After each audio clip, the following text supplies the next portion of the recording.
hard, sort of Laura Muir style. I thought she might experiment over the last 200 or 300, but she didn't. She just reacted to everything that Ricky threw at her. Good running, as you said, Hannah, quite rightly from Bell to separate herself from the rest. But Hodgkinson looking quite relaxed here over the last 50 or 60 as she eased clear. And really good running from Gemma Riki. She's getting a mojo back, Gemma Riki. Finished a good second. I'm not American.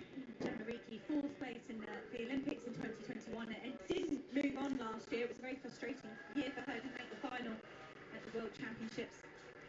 And, did do a little bit better by the time we got round to Munich, but it was real frustration for Gemma Riki.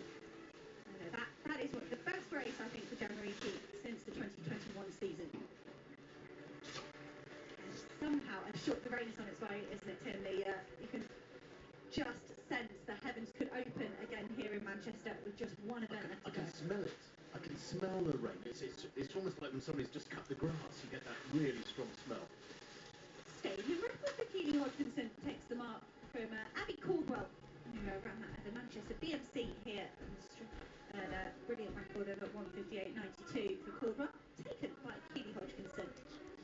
Quite a championship record, and that stays at 1:57.56 with Holmes. But Riki, brilliant, second place for season's best. Alexandra Bell, massive season's best for her, 2 dead 68. The 3 Olympic finalists occupying the first 3 places. Yes, exactly. So just the one race to come, and it is the men's 1500 metres. What a race that promises to be. Yep, the rain, here it comes. Oh my word, the timing has almost been perfect, Manchester. Thank you for a wonderful weekend. Yesterday was so spectacular, it was almost funny. And today, the timing, well, you've stayed away, the rain has stayed away, but it's just coming down before the final race. Those ladies in the 800 metres just getting their final done before the heavens have opened. But, well, I really feel like we've dodged a bullet because for the last few days, everybody's been predicting a lot of rain this weekend. That started this last night, but a lot of rain was expected today as well, and yet it has stayed dry. So we have been lucky. On balance, I think we've been pretty lucky. Although, is that the wind in my microphone or is that thunder? I think it's just the wind. We've seen a bit of thunder and lightning just in between the men's and the 800 metre races. The conditions have totally deteriorated just in the last couple of minutes since Keely Hodgkinson took that title.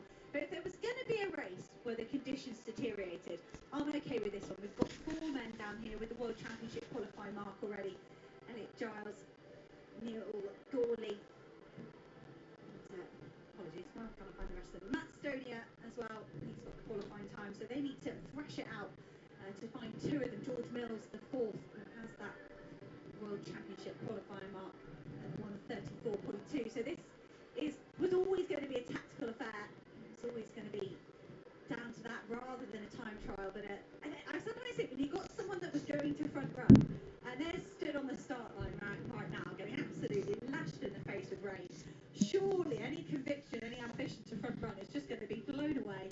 And just go, I'm just going to tuck in mid-pack. But blown away being the operative word. Yeah. This is a bit drama. This couldn't be more dramatic, this race, and now it's got this as well. Well, it's a shame. It's a shame because I'd love to see it run in neutral conditions, not conditions that make it difficult for everybody. Yes, you could say, well, everybody's got the same conditions, so it's no change. But actually, I was looking forward to a tactical masterclass by somebody, maybe a fast race if somebody else had taken it out. But a clash of the titans, a clash of the big guns, the men's 1500 metres, will take place eventually. They are standing on the start line over there at the near the hammer cage, the discus cage, but they will be very keen to get this underway. They'll be getting cold, those fellas over there now, and that's a very high calibre field of 14 athletes in this 1500 final.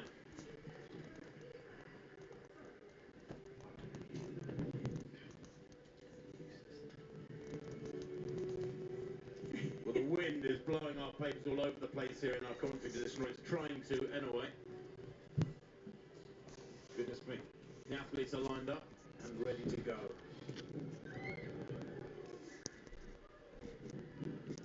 Well, there's the start list appearing as Steve Cram ran for cover in the background. He was just interviewed here in the stadium, and a rumble of thunder greets these athletes out on the track.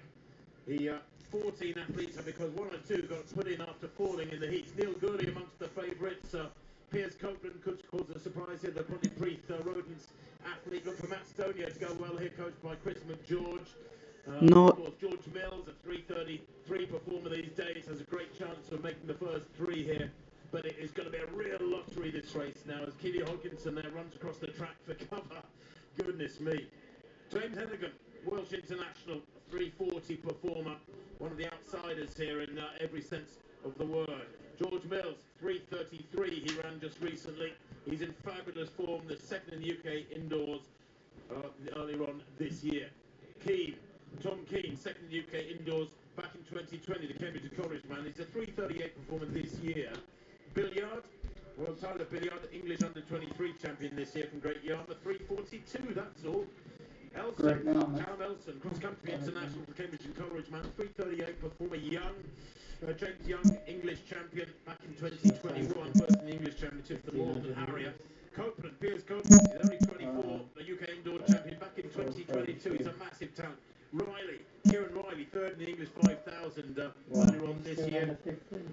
Elliot Giles there, bending over in black in the colours of Birchfield Harris. He's one of the favourites. Watch him, very fast, 800-metre runner as well. Michael Wilson, fourth in the UK indoors this year. Neil Gurley, perhaps starts as many people's favourite. Great racer, European indoors silver medalist back in March.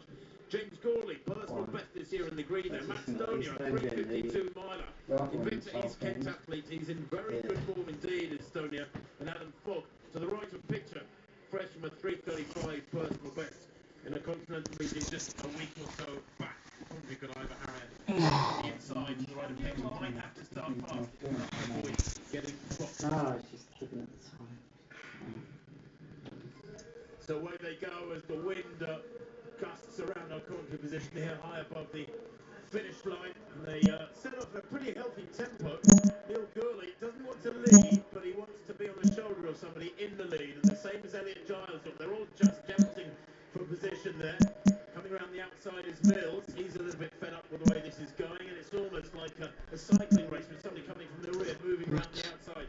Hennigan out on the outside. It's four abreast as they've run 200 metres now. Nobody really happy to take this on. I just got a feeling this is going to reduce to a jog, and it is almost doing that now. Yeah, a very, very circular pack. James Hennigan gliding into the lead at the moment, but they're on about 3:45 pace now.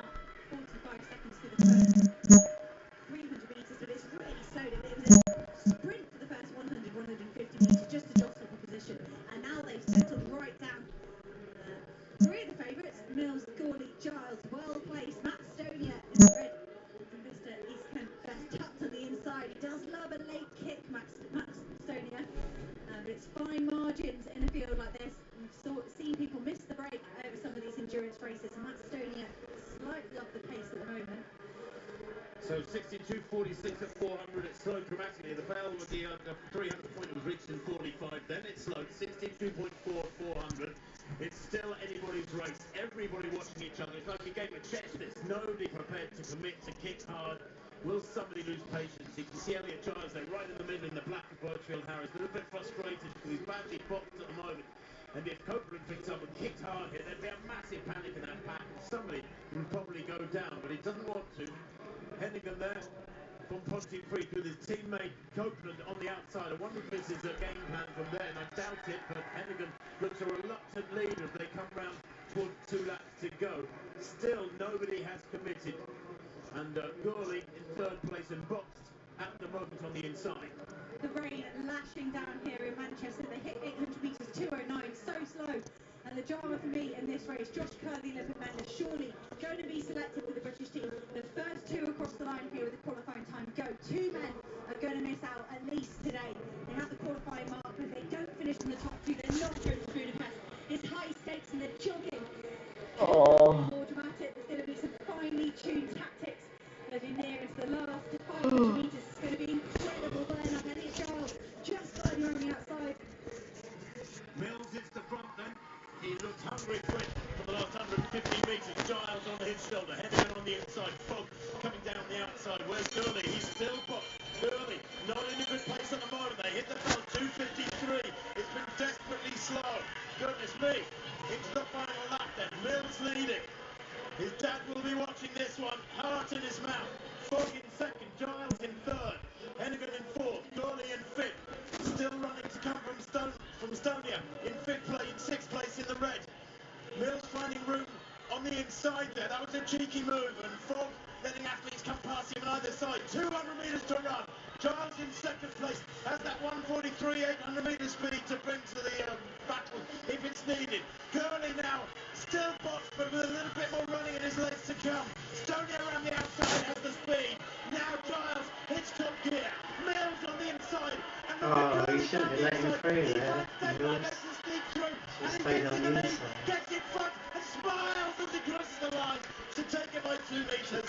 If Mills had stayed on the inside, to get that winning time. Neil Gurley wouldn't have got through. Open for him. He was so lucky. Boy, oh boy, so often you see athletes in that situation with the door jammed in their faces. They have nowhere to go and they can't get through. But Neil Gurley is the luckiest man there. And frankly, you have to say, you ride your luck. It's like the old golf adage, isn't it? The harder I practice, the luckier I get. Well, a little bit of luck is well deserved occasionally. But I thought Elliot Giles, I thought this was tailor-made for Elliot Giles. Didn't you, Hannah? I think the stress would have got to Elliot Giles in this race. He's made the decision to forego that 800 to try the 1500, and it was stressful. There was a big pack. Gawley, if you remember, anyone's watched the indoor season, Gawley pulled off some phenomenal wins. He had no right to weave through packs on those tight indoor bends. And he will have been panicking. Best win in the world, doesn't matter how confident you are at this stage. Matt Stoney has pulled up alongside of Giles, is looking strong. Mills was fading, and Gawley very nearly threw this opportunity away. He was lucky. He was gifted room on the inside, and that will mean a lot to the Scotsman. He's been very close to performing well. The heavens have opened here in dramatic style, just like last night. The last half hour or so was compromised. The men's 100 was won by the 1 in 10.03 in spectacular style, and the heavens have just opened here. But these three fellas couldn't care less. Gurley, Giles, Mills, gold, silver, bronze. Matt Stoney run into fourth place, so frustrating for him. Adam Fogg couldn't get there either. He finished in fourth place. Piers Copeland in sixth. But George Mills probably thought, as he moved slightly off the curve and then glanced to his left and saw Gurley come through, he probably thought, damn, it's too late, I can't recover from that. Gurley came through, forgive not God, to take the title for Scotland again.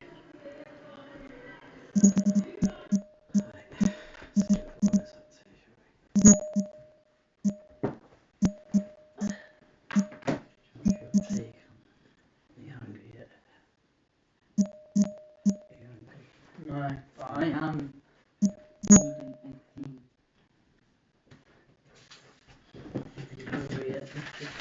I am quite hungry, Dad. I am. Great.